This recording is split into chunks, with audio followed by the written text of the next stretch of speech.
Good morning, Shagam. Today is Thursday, June 4th, and we are going to wrap up our tall tale adventure this week with a familiar tall tale that you should all know. But today, after I read the tall tale, I want you to think about all of the tall tales that we've heard this week and any others that you might have read on your own or that you know from the past. And you are going to be completing, I'm going to show you, a tall tale report. And you're going to tell us what your favorite tall tale is, your favorite exaggeration from that tall tale. You're going to tell us who your favorite tall tale character is. It could be from that particular tall tale, or it could be from a different one. It's up to you. You are also going to tell us that if you could be in a tall tale, what would your exaggeration be? What would be superhuman traits that you might have or abilities that you could do? And then finally, you're going to draw a picture of you in your own tall tale. If it's easier to print this form out, by all means, please print it out. And you can draw your picture on there. You can always take a picture of it to submit your work to your teacher. If not, use the tools on Seesaw to draw your picture. Totally up to you, okay? So I am going to disappear so we can hear our tall tale for today. If I can get it to come on the screen, that would be wonderful. There it is. Johnny Appleseed. Again, a story that you all are familiar with, but you might not have known that it was actually considered a tall tale. Remember, tall tales tell a fictional story that take place during actual periods of our history, and they often contain a real person, but we've exaggerated the details, right? So let's read Johnny Appleseed now with this new lens on of knowing what a tall tale is. And you're going to look for those exaggerated details. You're also going to look for those realistic details in the story now that you know what a tall tale is. So here we go. Johnny Appleseed.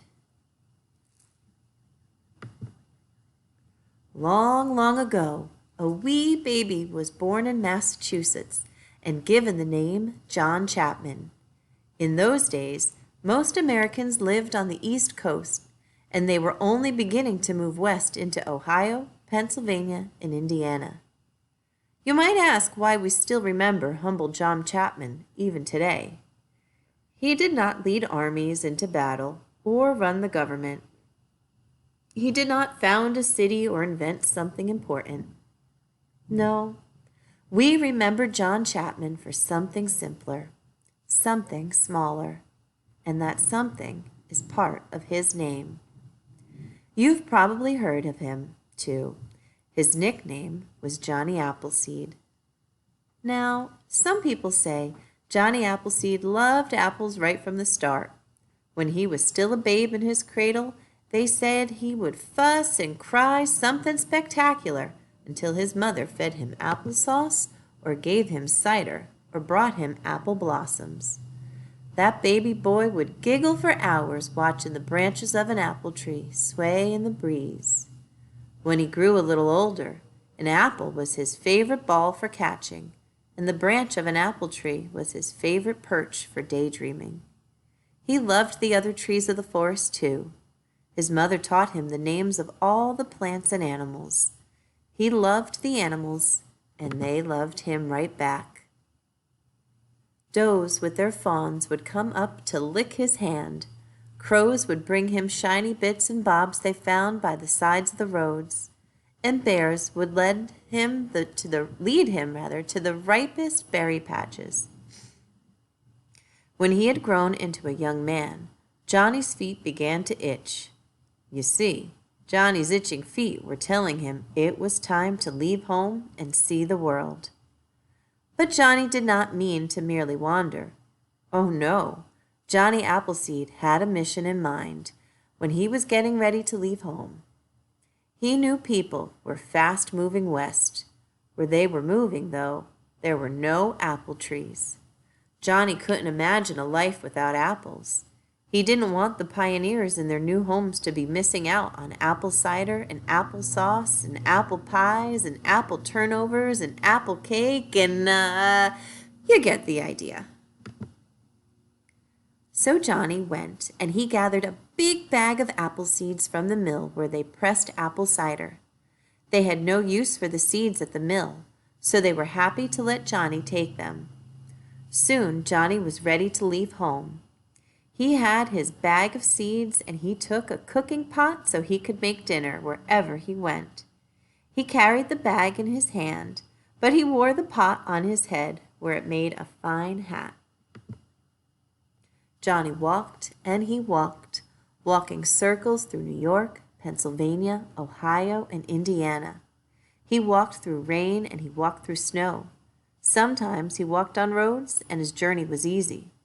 Sometimes he pushed through tangled forests so thick he must have been the first person to come through ever. Johnny walked so far he wore the shoes clear off the soles of his feet. The soles of his feet grew tougher than the toughest boots. Johnny never wanted harm to come to any animal. This love of all life included even the lowliest of creatures. Why, one summer he noticed mosquitoes were flying into his campfire and burning up. He immediately put the fire out. He didn't want to be comfortable if it meant another creature dying. If he was stung by a hornet, he'd take it gently in his hands and release it. He was once bit by a rattlesnake and killed it by accident. He felt sorry about it for years afterward. One cold winter's night, Johnny went to curl up in an old hollow log. He planned to build a fire outside and curl up snug as a bug. When he poked his nose in, however, he had a surprise. A mother bear and her 2 cubs had beaten him to the log. Quietly, so as not to disturb anybody, Johnny backed right out of the log and made his camp outside in the snow. Johnny made friends everywhere he went. He made friends with farmers and pioneers. They often shared their supper with him, or else Johnny cooked up a fine stew for everybody in his cooking pot hat. When Johnny's shirt or pants got ragged, one of his new friends would sew them up again. Some of his friends even gave him new clothes.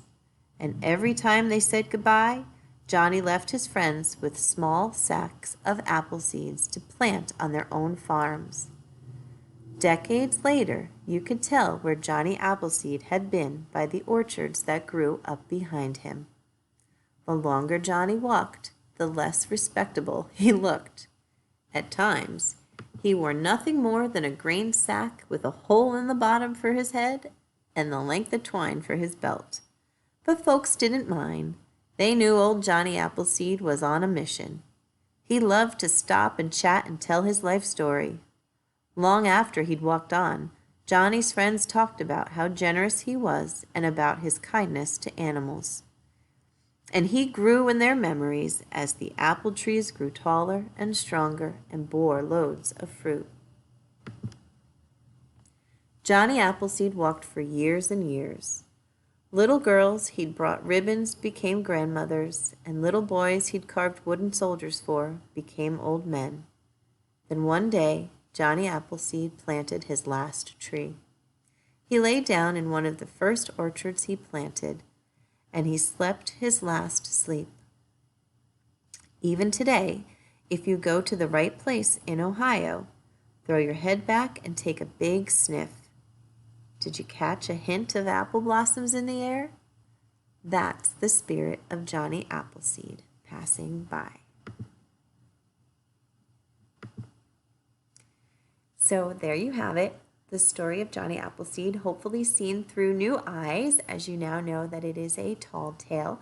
But it is also, like, again, tall tales have real people that they have exaggerated details on and created these stories. So you are going to go fill out that template now. Tell us what was your favorite tall tale from the week or any other ones that you have read or know of. Who's your favorite character? If you were in a tall tale, what would your exaggerations be? And you're going to draw a picture. Have an awesome day today, everybody, and I will see you tomorrow for Free Choice Friday. Yay! Bye, everyone.